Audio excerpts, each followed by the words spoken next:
देश में एक बार फिर एक फिल्म को लेकर विवाद खड़ा हुआ है। इस बार जो फिल्म विवादों में आई है वो फिल्म देश के राज्य केरल में 32,000 हिंदू और ईसाई महिलाओं को जबरन लव जिहाद के चंगुल में फंसाकर उनका धर्मांतरण करके उन्हें ISIS जैसे आतंकी संगठन में भेजने की कहानी को लेकर बनाई गई है। इस फिल्म को लेकर क्या विवाद खड़ा हुआ है और इस विवाद की शुरुआत कैसे हुई और आखिर इस फिल्म में ऐसा है क्या जिसके कारण ये सारे विवाद उठ रहे हैं। आज की स्टोरी में हम आपको यही सब बताएंगे। नमस्कार, मेरा नाम है अंकित और आप देखना शुरू कर चुके हैं आयुध।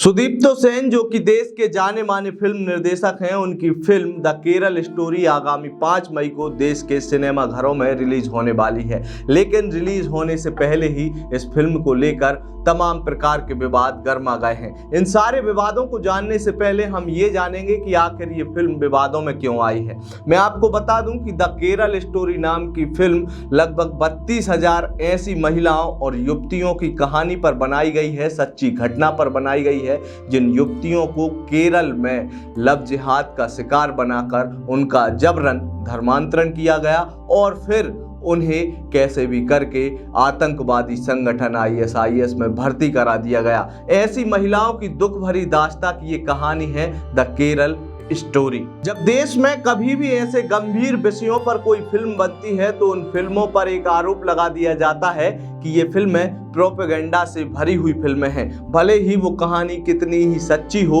और उसके तथ्य कितने ही सच्चे हों, लेकिन उसको प्रोपेगेंडा और नैरेटिव का नाम देकर फिल्म को बदनाम करने की कोशिश कर दी जाती है। ऐसा ही इस फिल्म के साथ होना शुरू हो गया है और अब ये विवाद केरल से लेकर मध्य प्रदेश तक पहुंच गया है। मध्य प्रदेश के पूर्व मुख्यमंत्री दिग्विजय सिंह से इस विवाद की शुरुआत होती है। इस विवाद की शुरुआत हुई है कांग्रेस नेता शशि थरूर के एक ट्वीट से।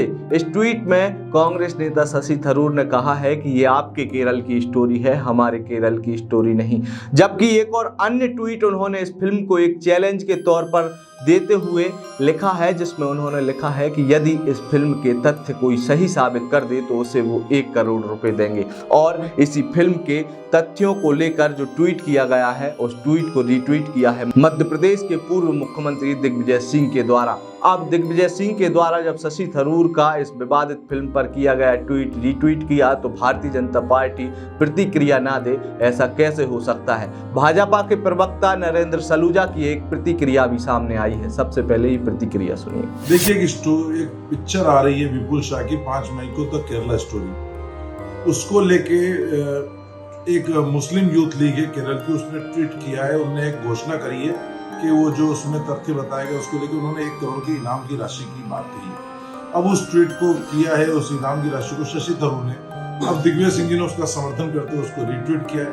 हम कह रहे हैं विषय केरला का द केरला स्टोरी, और यदि बात करें तो क्षेत्र जो है वो केरल है, और यदि बात करें लव जिहाद की तो उस मामले को खुद हाई कोर्ट से लेके तत्कालीन CPM के मुख्यमंत्री उस मामले को उठा चुके हैं।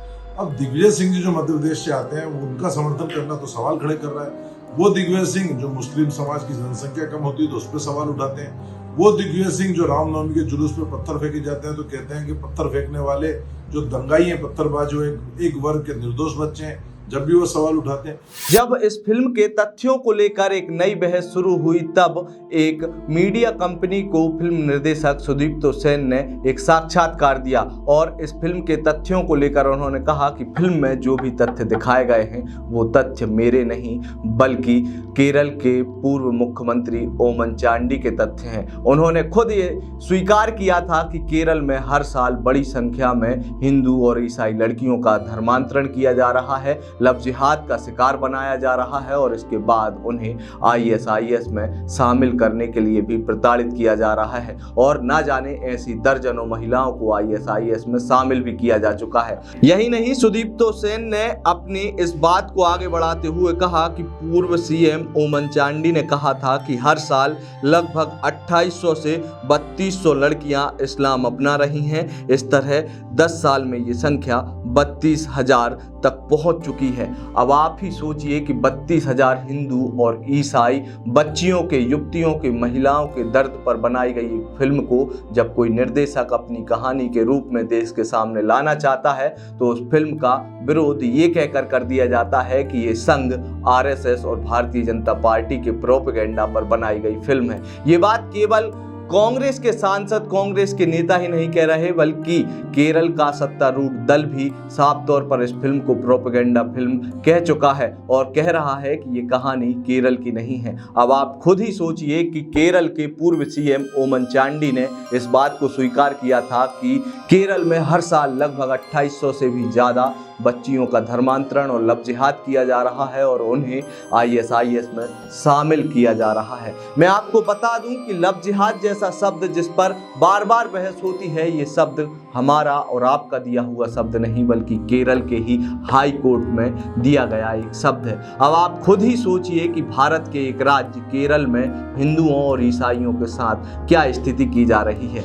कैसे जबरन उन्हें इस्लाम धर्म कबूल कराया जा रहा है। और जब इस हकीकत को कोई फिल्मकार अपनी कहानी में बताता है तो उसको लेकर तमाम प्रकार के विवाद कांग्रेस और अन्य दलों के द्वारा किए जा रहे हैं। आपको यदि ये कहानी, ये स्टोरी पसंद आई हो तो इसे अपने दोस्तों और रिश्तेदारों के साथ जरूर साझा कीजिए। इसके साथ साथ यदि आपको भी लगता है कि वास्तव में द केरल स्टोरी जैसी फिल्म आनी चाहिए और इस फिल्म के बारे में आप क्या सोचते हैं, वो सारी राय आप हमारे कमेंट बॉक्स में दे सकते हैं। तब तक के लिए आप हमारे साथ जुड़े रहिए, देखते रहिए आयुध को आप फेसबुक, ट्विटर और इंस्टाग्राम पर भी फॉलो कर सकते हैं। आपका बहुत बहुत धन्यवाद।